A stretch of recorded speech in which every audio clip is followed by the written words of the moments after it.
See, what people don't understand, the other countries have been charged, almost every country charges us tariffs. Rebuilt South Korea, we stayed there.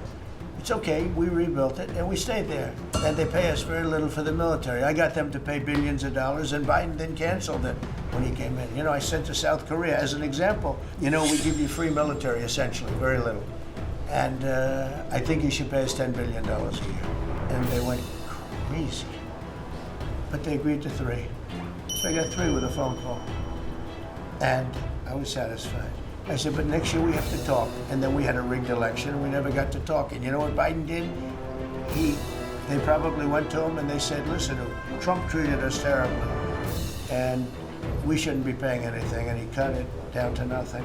So that's what happens. It's ridiculous talking to countries about contributing to the military, not only just paying more in NATO, but contributing. You know, we have 45,000 soldiers in South Korea. We have 45,000 soldiers in Germany, 52,000 actually. And, you know, that's a huge economic development for them. That's tremendous amount, just like having a city. It's tremendous money for them, and it's a tremendous loss for us. So we're talking, in a very nice way, we're talking to them about it. It's very unfair. We supply the militaries to many very successful countries. I mean, South Korea is making a lot of money, and they're very good. They're very good, but, you know, they should be paying for their own military. Very little money on this room. This is called the capital. Good relationship with China. And then we stayed there. It's okay, we rebuilt it, and we stayed there.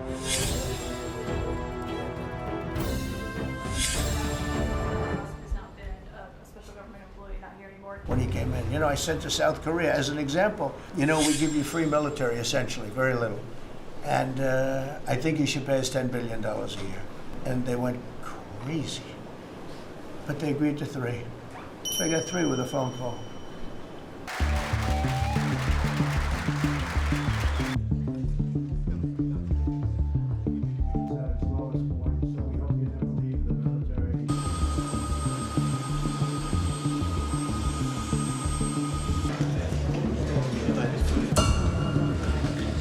You know, we have 45,000 soldiers in South Korea. We have 45,000 soldiers in Germany, 52,000 actually.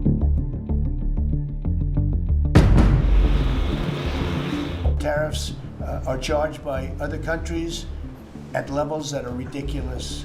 And you know, I call those other countries to say, and every one of them is willing to give us everything now, by the way, just so you know. Sir, we'll charge you no tariffs, nothing. We'll give you everything. We'll give you access to our markets. We'll give you everything. Is that a correct statement, Scott? Yes, sir. Howard, would you say that's a correct statement? Exactly correct. August 1st, you said it is the deadline. What incentives do countries have to negotiate? It seems that deadline keeps moving. It was April 2nd, now it's... We didn't move, no.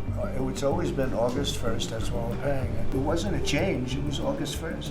We don't change very much, you know, every time we put out a statement, they say, he made a change. I didn't make a change. A clarification, maybe. No, August 1st they pay. And the incentive is that they have the right to deal in the United States. If they don't want to, they don't have to pay, and they don't have to deal here. Really good relationship with China lately. And Can you tell me why he decided to start with South Korea and Japan? Are they annoying him?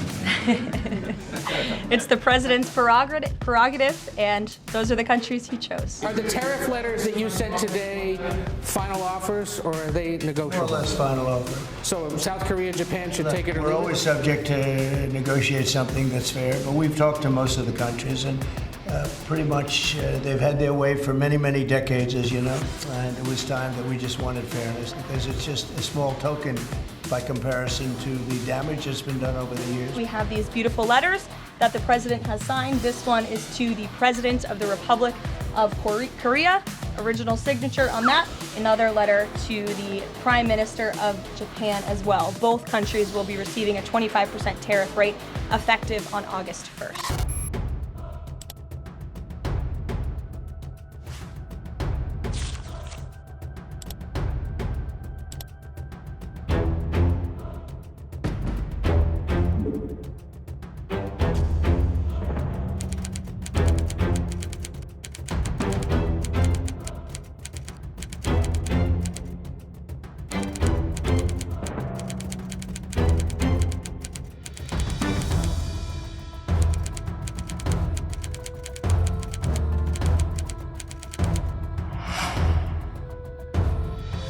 And all I say to the other countries is, some of them wanted to make a deal and want to be fair. Others perhaps got a little bit spoiled because for 30, 40 years, 50 years, they were taking advantage of the country. So we're going to, I would say, final, but if they call with a different offer and if I like it, we'll do it. Is the August 1 deadline firm now?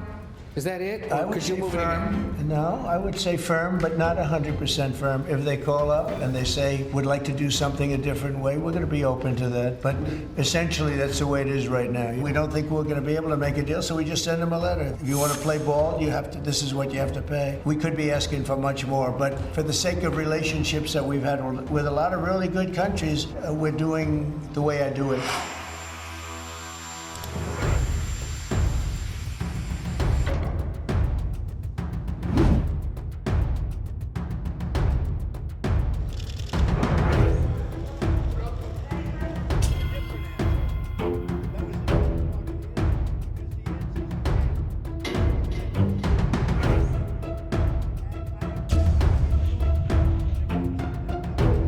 What specific policies is the president talking about here? What policies should countries stay away from to avoid being subject to additional tariffs? Sure. Well, the president feels, generally speaking, that BRICS is seeking to undermine the interests of the United States. It's the president's utmost responsibility to put the interests of the United States first. That's how he views his job as president. He'll take any action necessary to prevent countries from taking advantage of the United States and our people. Does President Trump believe that the BRICS are getting stronger or trying to isolate the United States? He does not perceive these countries as growing stronger. He just perceives them as trying to undermine the United States' interests, and that's not okay with him, no matter how strong or weak a country may be. I sort of said, what's the purpose of talking?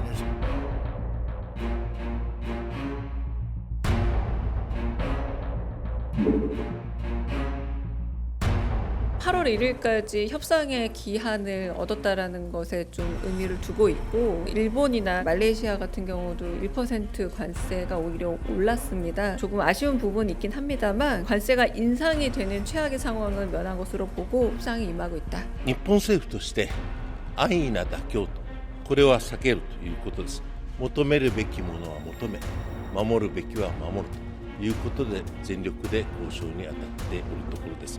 国益を守りつつ日米双方の利益のある合意を目指していくものであります。 The president put into effect the tariffs on April 2nd and then put the pause into place. Is the president at all concerned that these countries that are receiving the letters won't take them seriously because the deadline seems to have shifted already and may shift again? They will take the letters seriously because they have taken the president seriously, and that's why the president's phone rings off the hook from world leaders all the time who are begging him to come to a deal. And this administration is working hard to ensure those deals are in the best interest of the American people.